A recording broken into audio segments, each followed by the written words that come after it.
game. That look.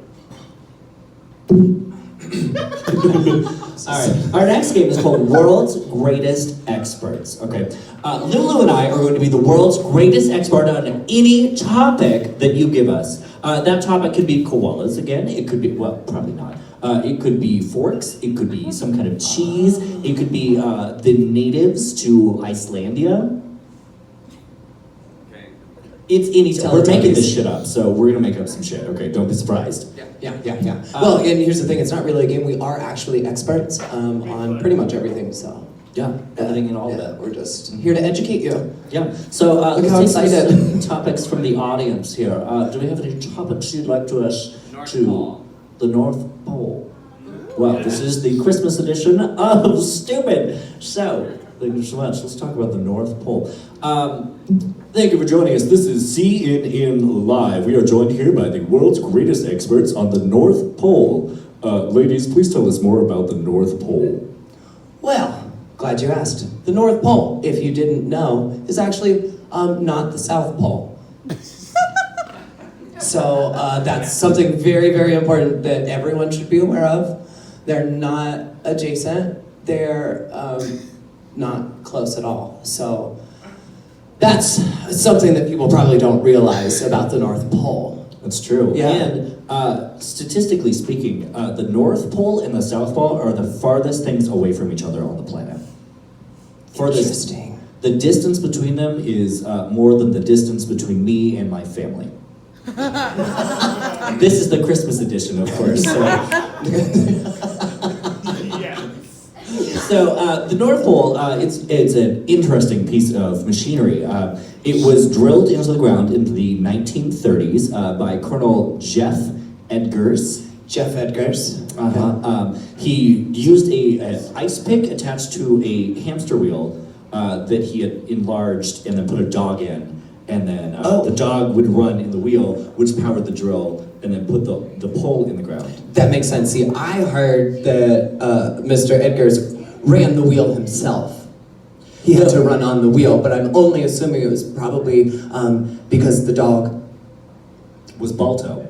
The tragic story is that he did tell that story to everybody, but the dog he murdered and then buried in the hole and then put the pole on top of it so that no one would know the secret. And that's where Christmas spirit comes from.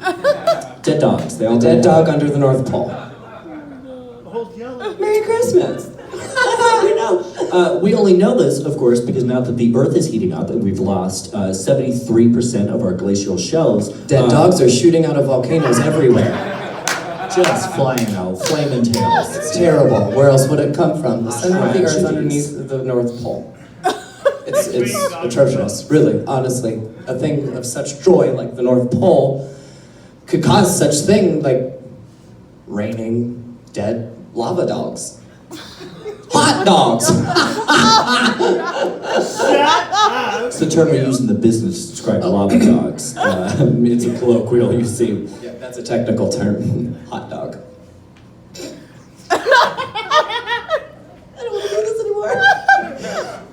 Wonderful! Do you guys feel educated now? Well, we will be taking questions about the North Pole. Oh, I'm so sorry. Yes, please. If you have any questions about the North Pole, any mysteries you would like solved, yes, we have a question over here. What about Santa? Is he really at the North Pole? Common misconception, he's actually about 8 kilometers east of the North Pole. Yeah, his workshop is buried under a 8 kilometers east pole. Not to be confused with the 7 kilometers east pole or the 9 kilometers east. Right, respectively the Easter Bunny and the Tooth Fairy. Right. They're all in concentric circles around the North Pole. What's the capital of the North Pole? Yugoslavia. Come on, give us some real questions. Enough of these softballs. We are the world's greatest experts. Yeah. Any other questions about the North Pole? Anybody? No? Yes? Oh! Precipitation? Heavy. Constant. Cold. The area around the North Pole, nothing. It's actually very dry. But immediately centered on the North Pole. It's where all the winds kind of and it just showers directly on top of the North Pole, constantly. All those stories of like fish flying and like falling in the rain, they all land on the North Pole. Dead whales, if they don't get beached, North Pole. It's true. It's really true. And that's how all your toys are made. Ba-da-ba-da. That's where they get the Dead plastic. fish and They just whales. melt down the blubber from the whales. They travel 8 kilometers, pick up the whales, let them on back to Santa's sleigh, melt them down, turn them into G.I. Joes. It's a wonderful source of reclamation of natural objects. It's amazing what elves can do when they put their minds to it. Have you ever seen an elf drag a whale? Me neither, but I've never seen the North Pole either. It's a lot like ants when they find a larger predator. They use hive mentality and attack the predator, the elves, with their claws Elves, and not their ants. fangs and their pinchers. Elves Yes. have pinchers. Yeah, under their pointy hats. They wear those for TV appearances to hide the pinchers. Now it makes sense. You're right. So thank you for educating me on that.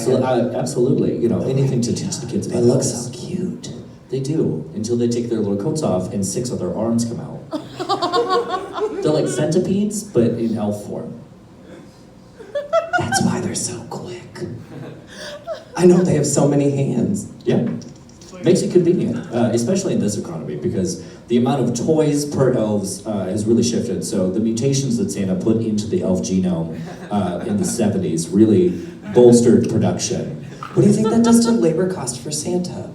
Are they being paid per set of arms, or are they being paid per individual? It's really tragic because it's actually all slave labor. If you look at the Willy Wonka versus the Lupa case of 1993, it's a very similar distinction. However, unfortunately, Santa's laws in the concentric circle 8 kilometers north of the North Pole have allowed for a loophole there.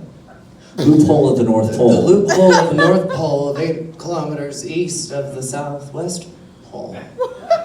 Southeast. Southwest, east. Sweet. Sweet. Anyway.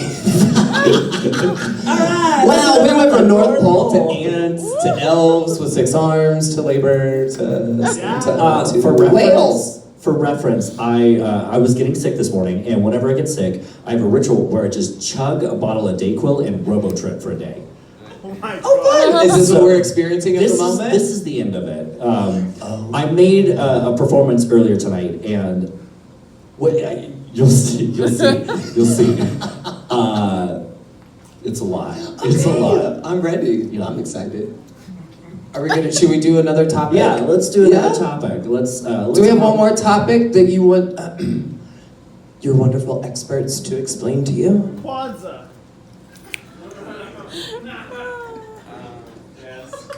Does anyone have a topic that you want your experts to explain to you? Topic. I don't know anything about Kwanzaa. Not even enough to start, and I don't know what that does. No, I would automatically start with something wrong. Contouring. Baby, we're not great at it, but we can pretend to be. So, let's on contouring. Welcome to our class. Thank you so much for joining us for this masterclass on contouring. We will be teaching you everything there is to know about contours, convex, contours, concaves, contours of the face, of the body, of the mind. We will be teaching you all about them. The most important thing you need to know about contours is that they are a shape. They are an in-cave or an out-cave on a body. Hey, you. That was wonderful and very correct. Thank you. If I may piggyback on that. Contour means it's actually Yugoslavian for sunken ship. So when we contour, we want to sink our ships, right? So if you take a look at my ship right here, which is round like a jaw. Sink that ship, honey. You put contour on it. You don't want to see it? Cover it in mud. That's what they used to use for contouring. They did. They'd cover themselves in mud to create depth on the shape of their face. Light mud, dark mud. Muddy mud. Yeah. Exactly. Yes! Exactly. Professor? That's how you do it. Professor, could you go into the constructs of making contour material? Absolutely. I think the best metaphor to use for this would be pirate ships, you see.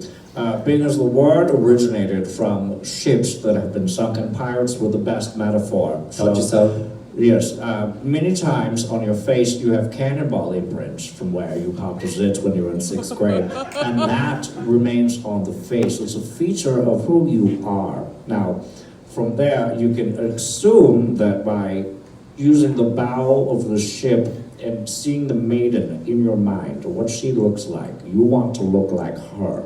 So exactly. Shut. Yes, you take this woman that is in your mind and you put her on your face. So you take some browns and you put it on because she is made of wood.